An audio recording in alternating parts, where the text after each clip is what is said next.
This might be a little bit of a hot take, and there's like some nuance here that I want to air out, so like stay with me before you press enter on your mean comment. Like, give me a minute. Okay, hi everybody. Thanks for coming back if you've been here before, or hi, welcome if you're new. My name's Mickey, I'm a therapist, and we talk about therapist-y things on this channel. Today, we're talking about being done with therapy. We have made many videos about the intro to therapy process, what to expect from therapy, how to know if it's time to go to therapy, and like therapy basics kind of stuff. But we've never really talked about knowing when you're done with therapy, and so I thought that would be a useful thing for us to cover. As always, please know that the content on this channel generally, but in this video specifically, or especially, is meant to be educational, it's meant to be entertainment, and by no means am I speaking about anyone specifically. These are things that are very important for you to weigh out with your own specific therapist in your own specific circumstances. I can't speak for anyone specifically because this is the internet, and unfortunately I don't know you. So, grain of salt as always. But I don't really want to waste too much time sort of like introing the video, because like you guys know, I figured we would just get into the 5 signs that you're done with therapy. Sign number 1 is that you're mostly going to therapy to give status updates. This is the thing that I tend to look for most often in my own practice as a clinician, because usually what happens when someone is going to therapy for like, you know, the appropriate amount of time and the work is being done and we're seeing like the change happen, is there's this shift that takes place from going to therapy and saying like, these things are happening and I don't know what to do, or these things are happening and I'm overwhelmed, to this thing happened, here's how I felt about it, this is what I noticed happening in my body or in my life or as a result of this, these are the things that I did to deal with that, this was the outcome of the things that I did to deal with that, and this is how I feel about it now. There's a pretty obvious difference between these two things, but oftentimes when you're the client, you might not notice that you're doing this. So becoming aware that you are going to therapy and giving your therapist like status updates, or like I call it downloading sometimes too, is a useful skill. If you notice yourself in this place where you're not really feeling unsure, or you're not finding yourself in this place of like, fuck, I cannot wait to go to therapy to ask my therapist advice about this, or to like get some feedback about this, and you're mostly just excited, especially if you're finding yourself excited to go because you feel like you handled something really well and you're just excited to share it with them, that's a good sign that we're doing the work and we're getting to this place where like, maybe it's time for you to fly solo on your own. The other thing about this that is important for me to mention here is that even with all the 5 signs that we're going to talk about today, there is gray area, you know, like there's not like a definitive, like you are definitely ready to be done with therapy or you are definitely not ready to be done with therapy. It's very much in flux and dependent on the person. But the caveat that I always give my clients, and that might be helpful for you to keep in mind if you're wondering if you're done with therapy, but maybe you're a little scared, is that it is always okay for you to take like a hiatus, like experiment with taking a break and to see how you feel. Because sometimes, especially as clients, like as therapy consumers, we can find ourselves in this place of like, I want to be done with therapy, but I'm afraid to be done with therapy. And so I'm choosing to stay because like this is a comfort zone. This is a thing that I know feels safe. And so I'm just sort of like I'm almost there, but I don't really want to like take that leap of faith yet. And you can always double back and like give your therapist a call and be like, wait, like it didn't work out, or I wasn't ready, or maybe I just need like a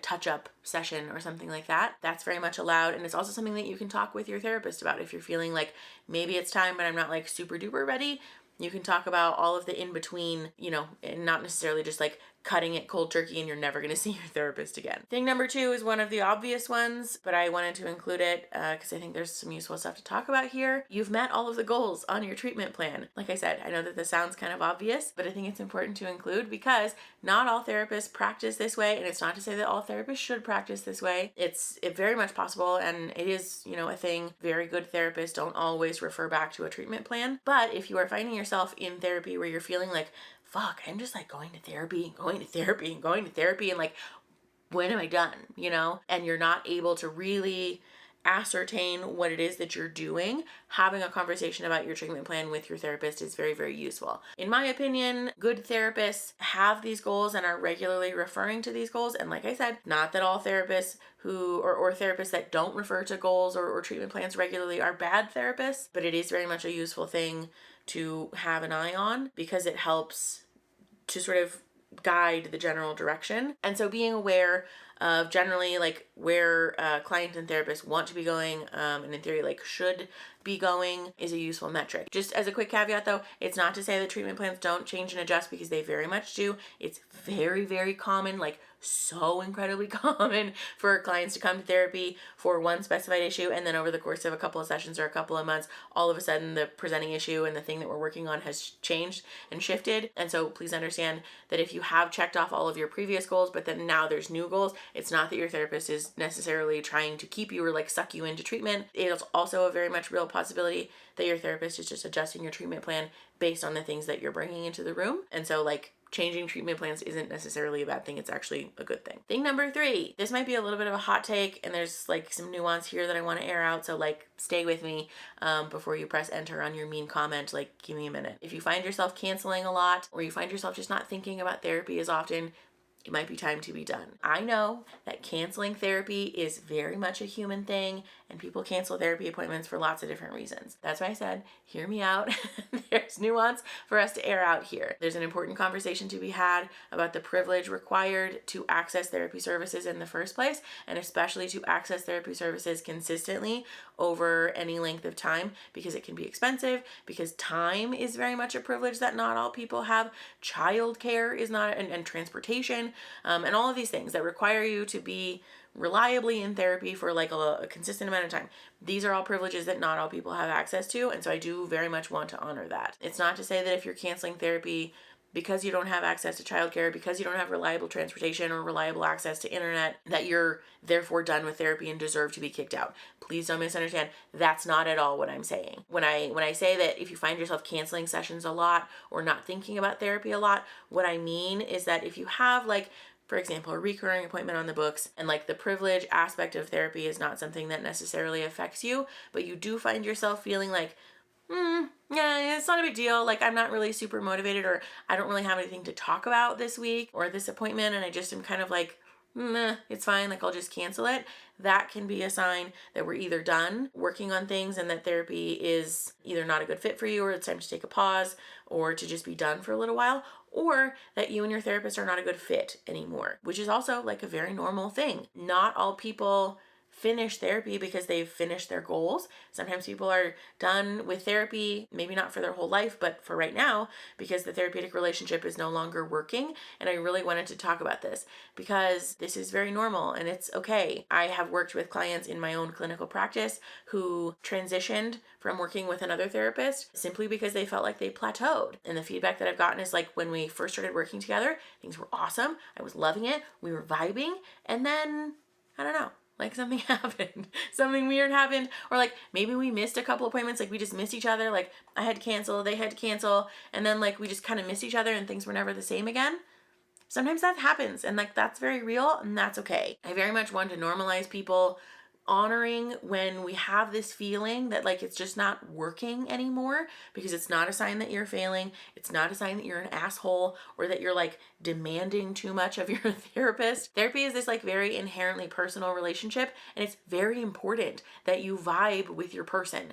And so if you find yourself in this place where like you're just not really feeling drawn to go to therapy, or you just find yourself feeling like kind of icky about going, especially, that can be a sign that it's time for you to be done, either with that therapist specifically, or just maybe with therapy generally for a little while. Obviously, this is a therapy channel, and so I'm very much a proponent of people doing the work, going to therapy, accessing the services that they deserve or need or want. And so also, please know, even if your current therapist is not a good fit, it's not to say that you won't find another one that's a better fit, but it's also okay if you just want to take a break. I, again, very much want to honor that therapy is a privilege and it can be expensive. And sometimes it's just kind of like a fucking drain on your economy to be going to therapy once a week and paying the co-pays and like doing the thing, especially when you have real life shit going on. If you're feeling like therapy is more of a drain than it is a benefit, that's a perfectly valid reason to take a break and to say, we're going to table it for now and maybe I'll come back to it later. Number 4 is kind of a different one. The old ways that you used to deal with things are not your go-to and don't make sense to you anymore. I wanted to bring this up because there's this very cool thing that happens with our brains.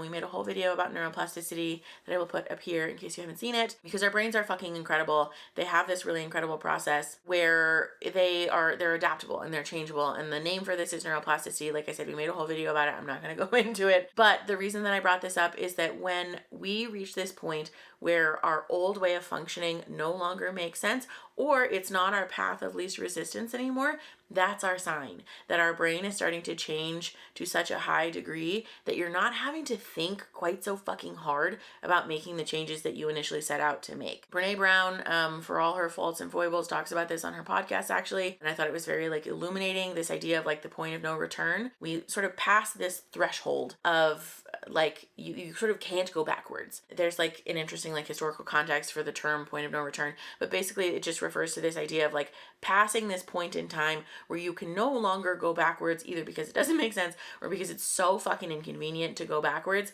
that going forwards is now your only option.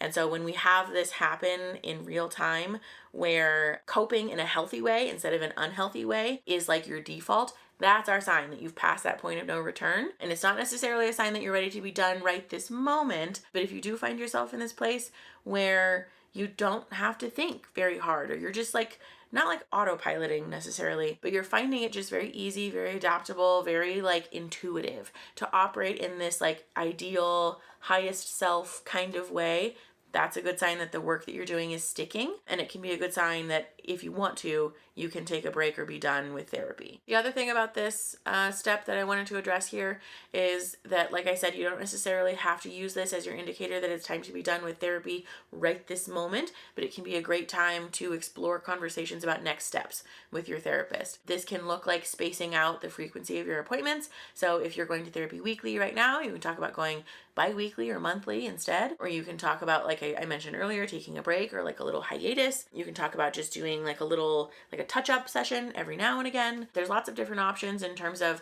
how to approach gradually graduating from therapy or discharging from therapy. And so if you're noticing this happening for you, that's a good time to start exploring those conversations with your therapist. Because also, in an ideal world, when it's time for us to be done with therapy, we're not just like cold turkeying and like fucking noping out of there. We're having like a very clear and conscientious conversation about continuity of care, about setting you up with the appropriate resources, about making sure that you feel prepared, you feel ready, that it feels like this, you know, like a graduation and not like you're getting kicked out the door, like kicked out of the nest. And so this, like I said, can be a good sign or a good opportunity to start having those conversations. Number 5 is another obvious one, but I wanted to talk about it because I think there's a good conversation to be had here.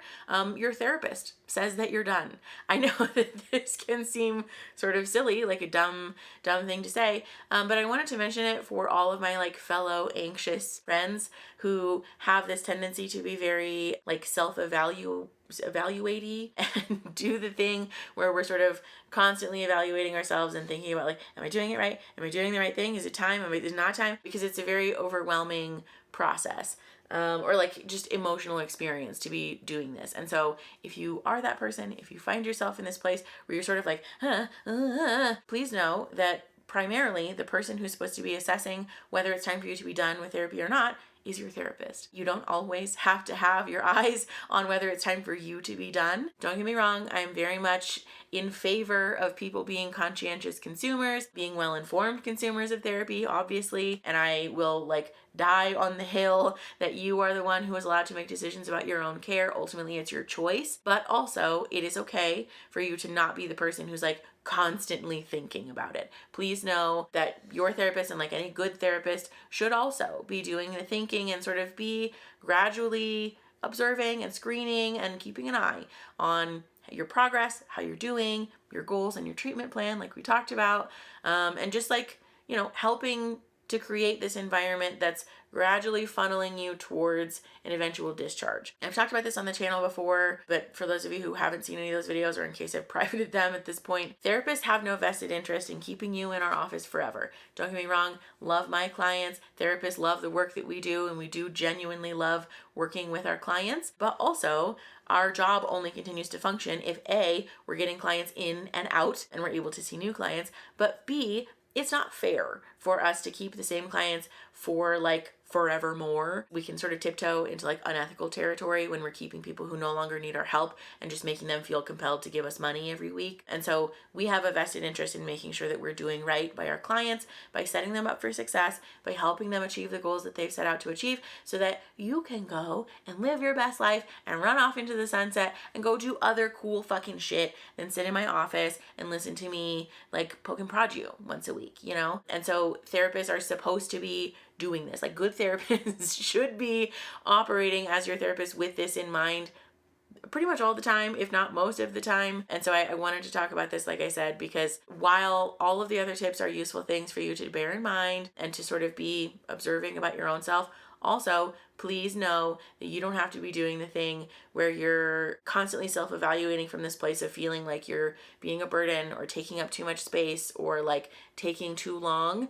It is okay for you to take as much time as you need for it to look exactly the way that you need it to look, because therapists do this all day, every day. We fucking love our jobs. We love the work that we do, and we want to be here for you. So when it's time for you, it will be time for you. But if it's not, it's not. And that's also, that's very much okay. Oh, also as a final piece of advice for this too, the other reason that therapists are supposed to have their eyes on it is because they're the objective observer in the room. Sometimes it's hard for us to see ourselves objectively. And so like that's the use in having a therapist, is that they can more accurately and objectively observe your progress than sometimes you can. And so like, just another reason that it's okay for you to take your eyes off it if that's feeling overwhelming for you. Okay, I think that's all the things. Those are my like 5 tips. This is like a very broad, very general overview. And like I said, I very much want to encourage people to take these with a grain of salt. Please know that everyone's therapy journey is very much individual and will look different from one another. That's okay. That's expected.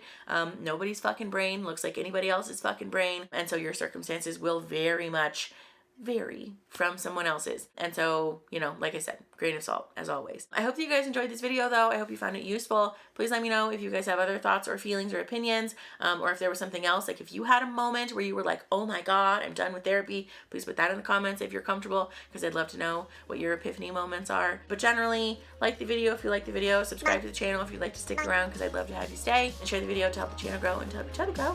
And I will see you guys next Saturday. Hopefully when my voice doesn't sound like this. Okay, thanks. Bye.